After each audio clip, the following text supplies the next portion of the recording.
All right, everyone. Right now we have one great big political astroturf with regards to Bernie Sanders and AOC, and link in the description archived, of course. There's a separate attempt, it appears, to try to rebrand Stacey Abrams at the same time. That's clearly not going to happen for obvious reasons, so we're not even going to bother talking about that. AOC is being cast off as a serious possible presidential contender. And of course, this will fail. And here's why. Bernie Sanders failed. Bernie Sanders is effectively trying to pass the torch to a younger ethnic female from his leftist perspective. And he failed twice to win the presidency and never even got through the primaries. There's a reason for this. The American people have fundamentally rejected socialism. So you can pass the torch to this young upstart. You've got that contrast to old grumpy white dude, well, Jewish dude, and then young ethnic hip female who, makes TikTok videos and shit like that. That's basically the attempted juxtaposition, but it will fail. People are increasingly, including people who are younger, are rejecting that kind of messaging. They're rejecting it because it's basically nothing more than an astroturf. There's no organic movement behind it. Yes, there are leftists in the United States. Many of them are young, by the way. When you see the crowd behind AOC, you may notice that there is a fundamental difference between the way that they look and the way that groups that are gathered behind other politicians tend to look. And AOC comes from a far left district. She doesn't have any job concerns or anything like that. That being said, that does not translate to the national stage, and this is the fundamental problem that the Democrats right now are having.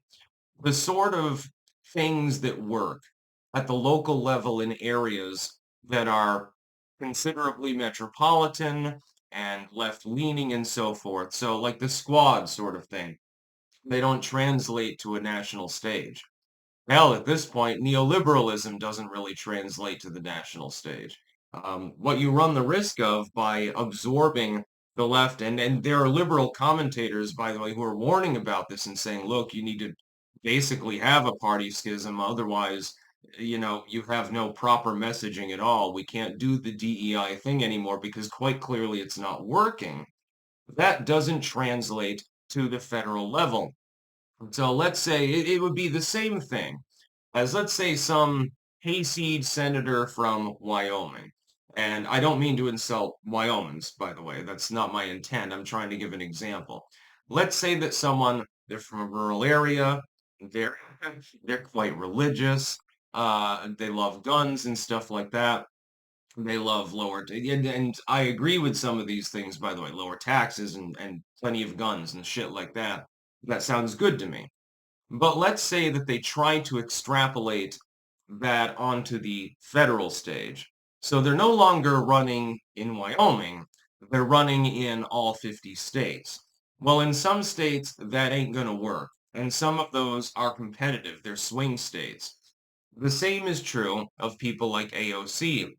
The reason why Bernie Sanders was fundamentally incapable of winning. And I shook my head when he decided to run anyway, and I'm like, he's not going to make it. There's a reason for that. I come from the state of Vermont. He doesn't, by the way. He comes from New York, actually. He was raised in Brooklyn. But if you try to take that kind of platform and make it federal as opposed to localized, Vermont is very, very far left. So Bernie Sanders can go to Burlington and Montpelier and Brattleboro and a few other places, easily win the state. And Vermonters, for some reason, really love incumbents anyway. It's just sort of a thing. But that doesn't mean that you're going to be competitive in Iowa. It doesn't mean you're going to be competitive in Michigan. It doesn't mean you're going to be competitive in Pennsylvania. Bernie would probably be a little bit more competitive in some of these areas than somebody like AOC. She represents a very far left district in which she hammer-handed the neoliberal that was holding office out of the way as part of the Justice Dems movement, basically. The far left Democrats got together some money from investors and said, look, there are a whole lot of Democrats in pretty safe districts that we can knock off. We'll get rid of the neoliberals that currently occupy them because everyone there just simply votes Democrat through the primary system. And therefore, you got originally the Gang of Four, and then, the Geek Squad, basically, and it's petering out a little bit already now. AOC is being fashioned effectively by Bernie Sanders as being his offspring more than anything else. Well, this is my acolyte. It's basically like a Sith Lord and his Padawan, or whatever you would call it. That's basically what Bernie and AOC are doing right now. And so they're barnstorming the nation, and they are getting significant crowds. Here's the problem. The problem is, again, it doesn't translate to a federal platform. If you go to an area where Democrats already predominate, I'm sure you can get impressive crowds. Hell, several thousand people at most of these AOC rallies. Quite nice. I'm sure that you have a long-standing congressional role to play, but it's not going to become an executive role. And also, there's another interesting aspect of American history that most people don't know about. People who served in the House of Representatives are at a severe disadvantage for exactly this reason, by the way, as opposed to people who come from a senatorial, gubernatorial, or private background. They are fourth in line to the throne, effectively.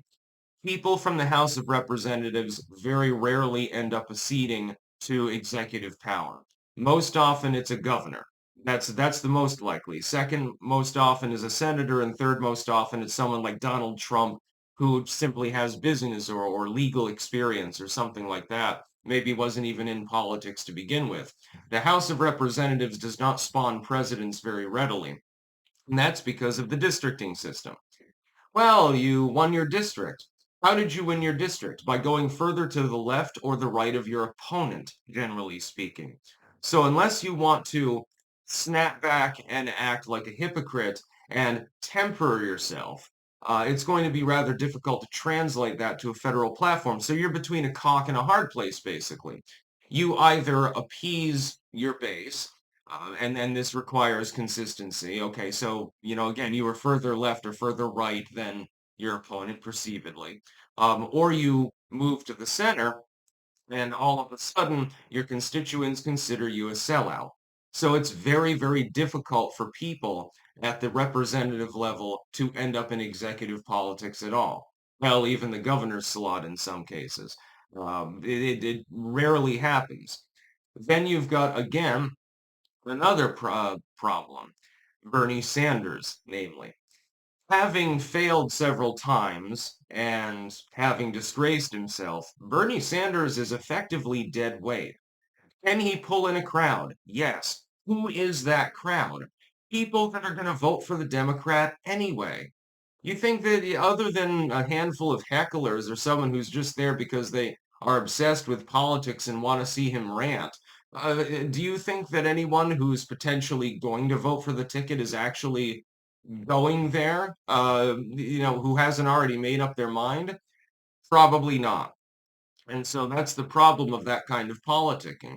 AOC is blissfully, by the way, unaware of this because she is also fucking brain dead. That's about all. Peace out.